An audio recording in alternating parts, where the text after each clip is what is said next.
Jaganmohan Reddy betting యాప్లో చనిపోయిన అతన్ని విగ్రహానికి ఆవిష్కరణకి వెళ్ళినప్పుడు అక్కడ కొంతమంది వైసీపీ వాళ్ళు ప్లగ్ కార్డ్స్ పట్టుకుని 2029 మీ అధికారంలోకి వస్తారు రప్ప రప్ప అని, గంగమ్మ జాత పొట్టేళ్ళు నరికినట్టు ఒక్కొక్కరు రప్ప రప్ప అని, ఇక్కడ నుంచి రాజారెడ్డి రాజ్యాంగం నడిచిద్ది అని తొక్కి పడేస్తామని ప్లగ్ కార్డ్స్ పట్టుకోవడం కరెక్టే అంటారు అసలు? ఈ రాష్ట్ర ప్రజలు కాదు, ఈ దేశం ప్రపంచం మొత్తం కూడా దాన్ని వింతగా చూస్తుంది. ఎందుకంటే ఒక బాధ్యత గల ఒక మాజీ సీఎం అయ్యుండి వాళ్ళ అనుచర గణాన్ని ఆదేశించలేక, సరైనటువంటి మార్గంలో పెట్టలేక, పార్టీని నష్టపోయినా కానీ దాన్ని ఇంకా అతను ఏదో సీఎం లాగా ఫీల్ అయిపోతూ రాష్ట్ర రాజధానిని విస్మరించిందే కాకుండా రాష్ట్ర జనాలను కూడా నాశనం చేసింది కాకుండా ఈ రోజున మళ్ళీ వస్తే రపరప తలకాయలు నరికేస్తాం అనే ఒక స్లోగన్ అనేది మాత్రం భయభ్రాంతులను చేస్తుంది. ప్రజల్ని మాత్రం భయభ్రాంతుల్ని. ఎందుకంటే ఇటువంటి వ్యక్తి వస్తే ఇలా జరిగేదా అనేది ప్రతి ఒక్కరికి ఒక సినిమా అంటున్నారు చూడు, ఆయన సినిమా చూపిస్తాను, సినిమా చూశారు ఆల్రెడీ.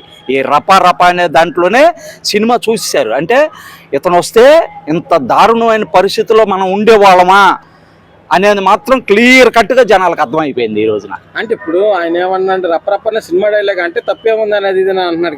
కరెక్టే, రప్పరప్ప అనేది ఒక డైలాగు. కానీ 29లో మేము వస్తే జనాల్ని, తెలుగుదేశం పార్టీ వాళ్ళని రపరప తలకాయలు నరికేస్తాం అనే సబ్జెక్ట్ మాత్రం కరెక్ట్ కాదు. అంటే రాజారెడ్డి రాజ్యాంగం అక్కడి నుంచి స్టార్ట్ అవుతుంది అది ఇది అని మాట్లాడుతున్నా పెట్టారు. దాని మీద ఏమంటారు? అంటే అంబేద్కర్ రాజ్యాంగాన్ని విస్మరిస్తారా? అంబేద్కర్ రాజ్యాంగాన్ని తిరగరాస్తారా వీళ్ళు? 70 సంవత్సరాలు ఈ రాష్ట్ర రాజ్యాంగాన్ని రాసినటువంటి అంబేద్కర్ గారిని అవమానిస్తారా వీళ్ళు? రాజారెడ్డి రాజ్యాంగాన్ని తీసుకురావడానికి వీళ్ళు అర్హులా? 11 సీట్లు వచ్చినా కానీ ప్రతిపక్ష హోదా తెచ్చుకోలేనటువంటి పరిస్థితిలో ఉన్నవాళ్ళు ఇలా రాజ్యాంగాన్ని మార్చే స్థితిలోకి వెళ్ళిపోతారా వీళ్ళు? అంటే ఇప్పుడు జగన్మోహన్ రెడ్డి మొన్న కారు కింద పడిపోయి ఒక సింగయ్య అనే అతన్ని చనిపోతే అదంతా గ్రాఫిక్స్ అని, దాన్ని చచ్చిపోయింది మా కార్యకర్త అది ఇది అని అంబటి రాంబాబు గారిని రోజు మాట్లాడుతుంటారు. అదే చెప్తున్నా. యాక్చువల్గా ఏంటంటే వీళ్ళకి ఒక ప్రభుత్వం మీద కానీ, ప్రజానికాని మీద కానీ, ఒక గవర్నమెంట్ మీద కానీ, ఒక కోర్టుల మీద కానీ వీళ్ళకి ఏమాత్రం కూడా నమ్మకం లేదు. వీళ్ళదంతా కూడా సపరేట్ రాజ్యాంగం, అదే రాజారెడ్డి రాజ్యాంగం, అదే రాజారెడ్డి రాజ్యాంగం. మాకు ఎవ్వరితో సంబంధం లేదు, దేనితో సంబంధం లేదు. మేము అనుకున్నదే చేస్తాం, మేము నరకాల్సిందే నరుకుతాం. అంటే తొక్కి పడేస్తాం, నరికేస్తాం, తొక్కేస్తాం. ఇయే వాళ్ళ ఉన్నటువంటి యాటిట్యూడ్, వాళ్ళకు ఉన్నటువంటి యాటిట్యూడ్, మెంటాలిటీ జనాలకి ఈ రోజున పబ్లిక్గా అర్థమైపోతుంది. అంటే నేనంటే ఏంటంటే ఒక 6 నెలలు చంద్రబాబు గారికి నేను రిక్వెస్ట్ చేసేది ఏంటంటే ఇతన్ని ఎలాగే వదలాలి. వదిలితే ఇతని మెంటాలిటీ కానీ, ఇతని యాటిట్యూడ్ కానీ ప్రజలకు అలా అర్థం అవుద్ది అనేది మాత్రం నేను కంపల్సరీగా చెప్తున్నాను. అంటే ఇప్పుడు ఆయన ల్యాండ్ ఆర్డర్ సరిగ్గా లేదు, పరిపాలన విధానం సరిగ్గా లేదు. ఈ గవర్నమెంట్ వచ్చిన తర్వాత డ్రైవర్స్ పాలిటిక్స్ చేస్తుంది, పథకాలు ఇవ్వాల్సింది పోయి దాన్ని ఏదో తప్పించడానికి ఇలా చేస్తుంది అది ఇదని మాట్లాడుతున్న బొత్స సత్యనారాయణ. దాని మీద బొత్స సత్యనారాయణ గారి మాటలు ఆయనకే అర్థం కావు. ఇంకా ఆయన గురించి మనం మాట్లాడుకోవడం వేస్ట్. ఎందుకంటే మొన్న ఎన్నిపోటు దినం కింద అతనికే ఇష్టం లేక పైనుంచి పడిపోయాడు. అతను ఏం మాట్లాడతాడు ఇంకా దాని గురించి? పథకాల గురించి ప్రజలు చెప్పాలి, అతను కాదు చెప్పేది. తన 5 ఏళ్ల పాలనలో ఏం పథకాలు ఇచ్చారు, జనాలను ఎంత మోసం చేశారు, వాళ్ళు ఎంత వెనకేసుకున్నారు అనేది వాళ్ళు చెప్పాలి. ప్రజలు ఏం చెప్పాలి? మాకు గ్యాస్ బండ్ డబ్బులు వస్తున్నాయి, 4000 రూపాయలు పెన్షన్ వస్తుంది, 12 మంది పిల్లలు ఉంటే 12 మంది పిల్లలకి మాకు తల్లికి వందనం పడింది, రేపు 15వ తారీఖున ఫ్రీ బస్సు వస్తుంది. అలాగే వాళ్ళు నష్టపోవటానికి అవకాశం లేకుండా ఆటో డ్రైవర్లకు కూడా న్యాయం చేస్తానన్నటువంటి ముఖ్యమంత్రి నారా చంద్రబాబు నాయుడు గారి గురించి వీళ్ళేం చెప్తారు? ప్రజలు చెప్పాలి. అంటే స్వతంత్రం వచ్చిన తర్వాత ఇలాంటి ప్రభుత్వం నేను ఎప్పుడు చూడలేదు, ఇలాంటి ప్రభుత్వాన్ని అని బొత్స సత్యనారాయణ. అందుకనే 11 సీట్లకి పరిమితం చేశారు. ఇట్లాగే మాట్లాడుకుంటూ ఇట్లాగే తొక్కుతాం, సంపుతాం, నరుగుతాం అని అంటే మాత్రం ఏక్ నిరంజన్.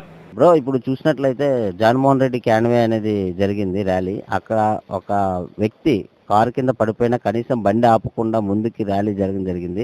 ఇప్పుడు అడిగితే టీడీపీ బురద జల్లే ప్రయత్నం చేస్తుందని అంటుంది. దీని మీద మీ ఒపీనియన్? ఇప్పుడు వైఎస్ఆర్ జగన్మోహన్ రెడ్డి ఏదైతే ఉన్నారో కనీసం సింగయ్య అనే వ్యక్తి కారు కింద పడిపోతే కనీసం మానవత్వం లేకుండా కనీసం ఏదీ లేకుండా ముందుకు వెళ్ళిపోయినటువంటి కనీసం పోనీ రుద్దుడే కదా అప్పుడు పడిపోయాడు కదా అని కనీసం ప్రజలు కూడా చూసి చెప్పినా కూడా కనీసం మానవత్వం లేకుండా సిగ్గు శరం లేకుండా కాన్వేని ముందుకు సాగించాడే తప్పించి కనీసం ఏదో చూడు కుక్కని అలాంటివి పడేసినట్టు రోడ్డు పక్కనే చెట్టు పొదల్లో పడేసి కనీసం మానవత్వం లేకుండా జగన్మోహన్ రెడ్డి పట్టించుకోకుండా వెళ్ళిపోయినటువంటి దుర్మార్గుడు ప్రజలందరూ చూస్తున్నారు, అందరికీ కళ్ళు ఉన్నాయి కూడా.